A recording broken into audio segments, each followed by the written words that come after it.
Shalom saudaraku yang terkasih dalam nama Tuhan. Senang sekali menjumpai Anda dalam kesempatan ini. Kita belajar firman Tuhan. Kita perhatikan dari Markus pasal yang keempat ayat 35 sampai dengan ayat yang ke-41.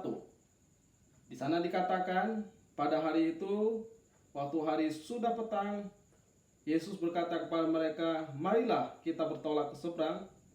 Mereka meninggalkan orang banyak itu lalu bertolak dan membawa Yesus beserta dengan mereka dalam perahu di mana Yesus telah duduk, dan perahu-perahu lain juga menyertai dia. Lalu mengamuklah taufan yang sangat dahsyat dan ombak menyembur masuk ke dalam perahu, sehingga perahu itu mulai penuh dengan air. Pada waktu itu Yesus sedang tidur di buritan di sebuah tilam. Maka murid-muridnya membangunkan dia dan berkata kepadanya, "Guru, Engkau tidak peduli kalau kita binasa." Ia pun bangun mengherdik angin itu dan berkata kepada danau itu, "Diam, tenanglah." Lalu angin itu reda dan danau itu menjadi teduh sekali. Lalu ia berkata kepada mereka, "Mengapa kamu begitu takut? Mengapa kamu tidak percaya?" Mereka menjadi sangat takut dan berkata seorang kepada yang lain, "Siapa gerangan orang ini, sehingga angin dan danau pun taat kepadanya?" Mari kita berdoa. Tuhan, kami mohon pimpinan-Mu agar kami mengerti tiap rencana dan pekerjaan Tuhan dalam kehidupan kami, sehingga hidup kami tetap teguh dan tidak terombang-ambing di dalam perjalanan dunia ini. Dalam nama Yesus kami berdoa. Amin. Membaca bagian tadi membuat kita memahami ternyata proses hidup bertuhan tidaklah sesederhana yang kita pikirkan. Dikatakan murid-muridnya bersama dengan Yesus dalam sebuah perahu. Mereka hendak bertolak ke seberang, sehingga mereka dikatakan meninggalkan orang-orang banyak yang tadinya berbondong-bondong datang kepada Yesus. Dan mereka membawa Yesus di dalam perahu itu. Dan tiba-tiba di dalam suatu perjalanan mengamuklah taufan yang sangat dahsyat. Artinya taufan yang luar biasa, yang tidak terpikirkan, datang sekonyong-konyong. Dan apa yang terjadi? Ombak menyembur masuk ke dalam perahu, sehingga perahu itu mulai penuh dengan air. Dan yang terjadi apa? Dikatakan pada waktu itu Yesus sedang tidur di buritan di sebuah tilam. Pada kejadian yang luar biasa itu, Yesus berada dalam kondisi yang tidur. Karena kita tahu bahwa pada kondisi itu Yesus adalah Allah yang mengosongkan diri menjadi manusia. Tentu pelayanan yang dikerjakan cukup melelahkan sehingga Yesus pun perlu beristirahat. Tetapi apa yang dilakukan oleh murid-murid itu, mungkin mereka sudah berupaya mengendalikan perahu mereka, namun tidak mampu untuk mengerjakannya.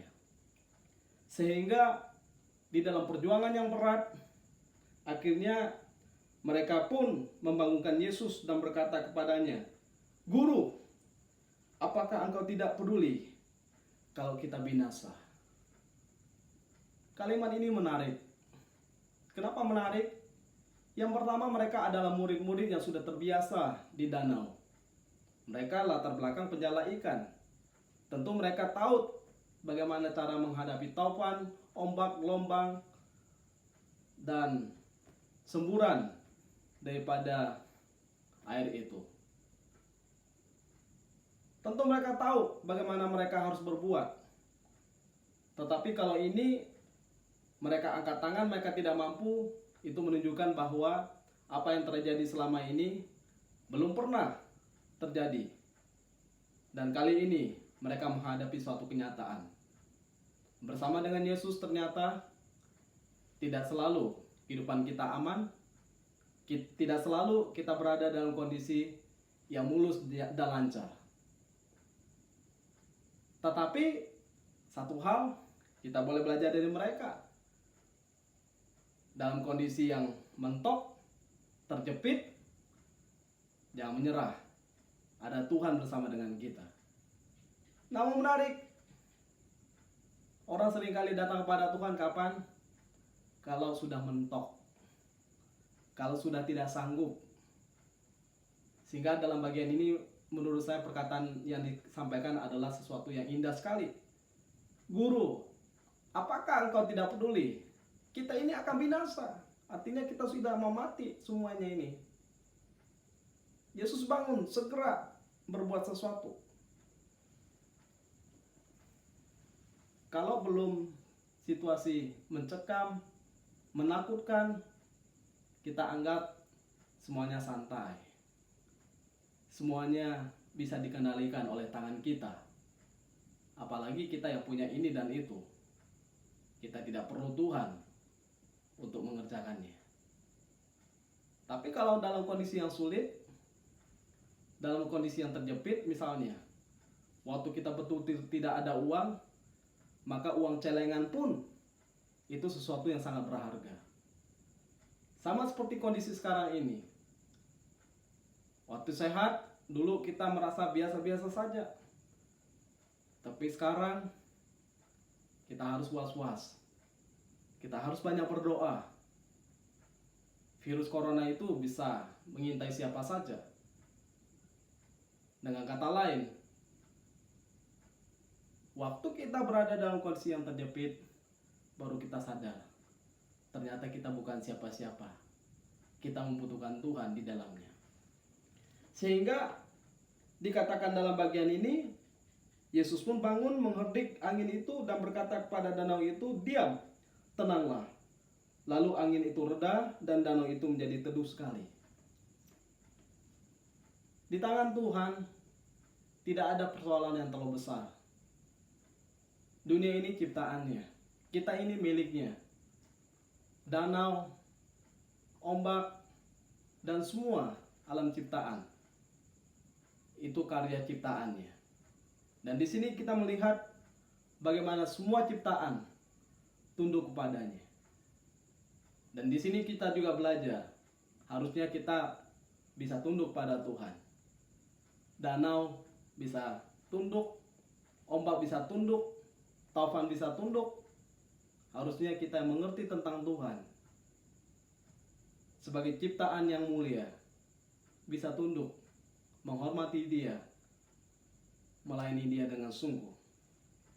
Sehingga apa yang dikatakan oleh Yesus kepada murid-muridnya, lalu Ia berkata kepada mereka, mengapa kamu begitu takut? Mengapa kamu tidak percaya? Mengapa takut? Jawabannya adalah karena mereka mau binasa.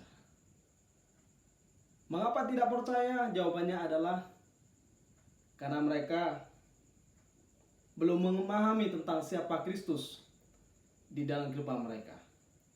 Sehingga waktu mereka melihat apa yang Yesus kerjakan, dikatakan ayat 41, mereka menjadi sangat takut dan berkata seorang kepada yang lain, siapa gerangan orang ini sehingga angin dan danau pun taat kepadanya.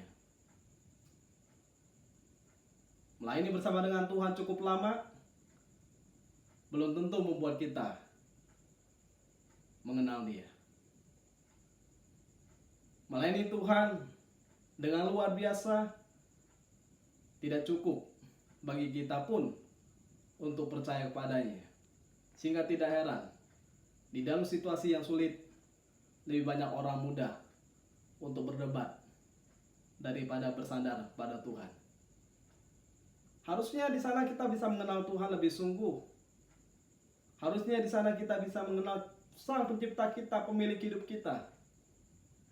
Sehingga kalau kita perhatikan bagian ini, kita pun harus malu. Kita hampir sama dengan murid. Waktu semuanya lancar, haleluya, puji Tuhan. Tapi ketika semuanya ambruk, berantakan, susah, tersendat, buntu, maka kita mulai berteriak. Bahkan waktu Tuhan mengerjakan sesuatu yang luar biasa pun kita harus tercengang. Siapa sih orang ini? Kok bisa ya? Kok bisa ya? Akhirnya kita berkata, Tuhan, saya kira ini buntu. Ini semua tidak bisa ada jalan keluarnya. Ternyata kok bisa ya? Sehingga dalam bagian itu kita menatap dengan rendah hati harusnya. Setiap kali saya melihat pekerjaan Tuhan, saya harus bersyukur pada Tuhan. Dan itu menolong saya untuk mengingat bahwa dalam situasi yang sulit apapun, Tuhan bisa meredakannya. Tetapi dalam situasi sulit apapun, sebetulnya Tuhan ingin mengajarkan saya, betulkah saya sebagai orang percaya yang sudah mengenal Tuhan dengan baik? Apakah saya sama seperti orang dunia? Nah, di sini kita membuktikan apakah kita sungguh berkenan dan memuliakan nama Tuhan melalui jalan kehidupan kita. Sehingga dalam bagian ini kita diajar untuk terus mengenal Tuhan, untuk terus mengenal Tuhan. Maka bagi saya, semua pengalaman kehidupan itu adalah koleksi kehidupan kita dalam bertuhan. Harus dikoleksi. Kenapa perlu dikoleksi? Karena itu meneguhkan kita, menolong kita untuk berjalan selangkah, untuk maju selangkah, untuk terus berpegang dan percaya kepada Tuhan yang hidup itu. Sehingga menarik yang dikatakan oleh Randy Alcorn, yang membuat kita menderita adalah bukan karena kita melakukan apa yang Tuhan kehendaki dalam kehidupan kita. Karena bagi orang percaya, melakukan apa yang Tuhan kehendaki bukan suatu penderitaan. Tetapi yang membuat kita menderita apa? Ketika kita tidak melakukan apa yang Tuhan kehendaki. Yang membuat kita menderita apa? Ketika kita hidup jauh daripada Tuhan. Yang membuat kita menderita apa? Ketika kita sudah berkata, saya sudah lama percaya pada Tuhan, saya sudah lama melayani Tuhan, saya sudah lama datang ke gereja, tetapi saya tidak pernah mengenal Tuhan. Itu penderitaan yang luar biasa.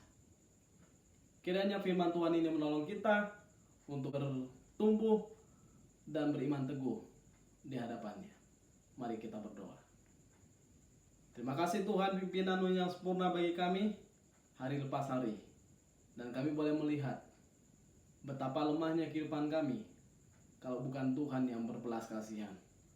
Tolong kami selalu untuk bertumbuh, menyukakan dan menyenangkan hati Tuhan. Dalam nama Yesus kami berdoa.